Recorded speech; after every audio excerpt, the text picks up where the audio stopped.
serious go fast. The major main qualifier continues. We're slowly coming into an end of the day one with G2 picking up the latest victory against Flash. Not the easiest of games, I would say. So let's start with that before we get into the rest. So tell me about the start. Obviously, going 0-5 down on the first half, and then having to come back from that. So tell me about how the game went from your point of view. Well, people should know that we always start like that, like really sloppy starts. But we knew that we tried to play against them like we played against any team. But it didn't work that well at the beginning. As you said, we lost 5-0, and then we managed to win 2 rounds, but then they won another round, so we got like manufactured, as I said most of the time. And yeah, it was like 9-2 for them, so that wasn't that easy. We came back 9-6, and then losing pistol again. But at the end, we were not like scared of anything. We just played our game, and at the end, it was okay. So obviously that team has benched 2 players like a couple of months ago, so they just have to play here with this lineup. So was it just hard to play against them? You know, were they unpredictable? No, not that much. It wasn't that hard. They didn't do like crazy strategy or stuff. It's just us played really bad at the beginning. We hesitate like way too much. I would say we didn't do mistakes, but we just played bad overall. Like we hesitate too much with what we were doing and everything like that. So that was the main thing. That's why we lost 9-2.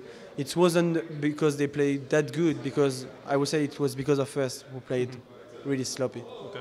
So going back a couple of weeks, then tell me about what the team did for the main qualifier. Obviously, you haven't been able to do that well at majors with the core that you have. So tell me about what's going to change for this one. What do you think you've been able to do better?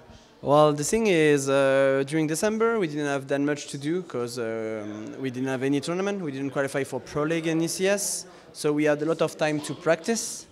And we talked a lot together to change things again.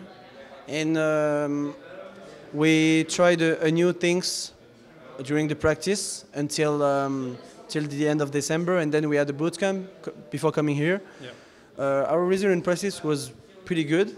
We've never been a good practice team, but this time it was like we were pretty focused and all the stuff. So I feel like we are prepared for this major. If we lose at any moment before group stage, or it's not going to be a good tournament for us for sure. So yeah, the preparation was good. We practiced as much as we can. We did a 5 days boot camp. So yeah, everything went smooth, and now just we have to do the job now. That's it. Can you tell us anything about what you were talking about? Changing stuff in game. Can you go into any details? Well, that's yeah. As terrorists now, shox went back to lurking role. I feel like we need him to be the star player as he was with G2 first, the G2 first generation, and so he needs to be in his zone, and his zone is lurking for sure. So we work on that, and we work more on. I feel like he had like.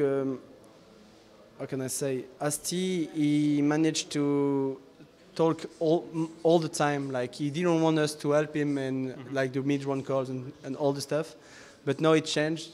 He gave us more space, more thing to talk, mainly to NBK and me. So I feel like the mid-run calls is more about NBK or me, or it's like 30-30. Yeah. So it's more balanced. We all like our play style right now. We're just playing how we want, like as a team, and yeah, hopefully it's gonna pay off because we work a lot for that, and I feel like we are happy about our preparation, at least.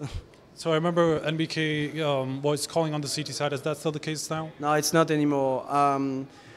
We tried to do that because we had like some problem at City, and shox didn't know how to improve it. So we changed for NBK, who wanted to do it because he has good vision about the city side and all the stuff. So he led the team for during 1 or 2 months, and then we came back to shox because we need this leadership. If he doesn't have the city side, he has like less leadership on the team. So it was needed, but he managed to take everything that NBK created for the team and all the setups, all the the principles and all the stuff like that who are now in the team, and he kept that, and now he's calling with both IDs, I would say. So obviously the draw is still yet to take place. Is there anybody you'd particularly like to meet? Not at all. We're here to qualify, so if someone is in front of us, we're going to smash them. Okay. Lastly, I wanted to touch on the top 20. I'm not sure if you've seen this, but you were kind of close to making it in. Are you sad about not making it in the end? Well, I was thinking about that a little bit, but I knew that if I would be in the top 20, it was like 20 or not. Okay. So no, I'm not that much disappointed because I know that the first period of the year I wasn't that good with the team. But the second one was better, so if I continue as the second period, I feel like I'm going to be in the top 20. Okay. But the most important thing for me is like winning tournaments, more tournaments, being more consistent for this year, because we could have a really high peak, like almost untouchable for an event, but then we can just drop off and being shit. So the main thing is just being consistent and work on that. The rest, I don't care. Okay. Any last words, shoutouts, or anything you want to say? No, that's okay. Everything is good. Thanks. Okay. So we're going to come back with more interviews. Hopefully we're going to get the last game, the winner of the last game between Cloud9 and EVS as well, so stay tuned.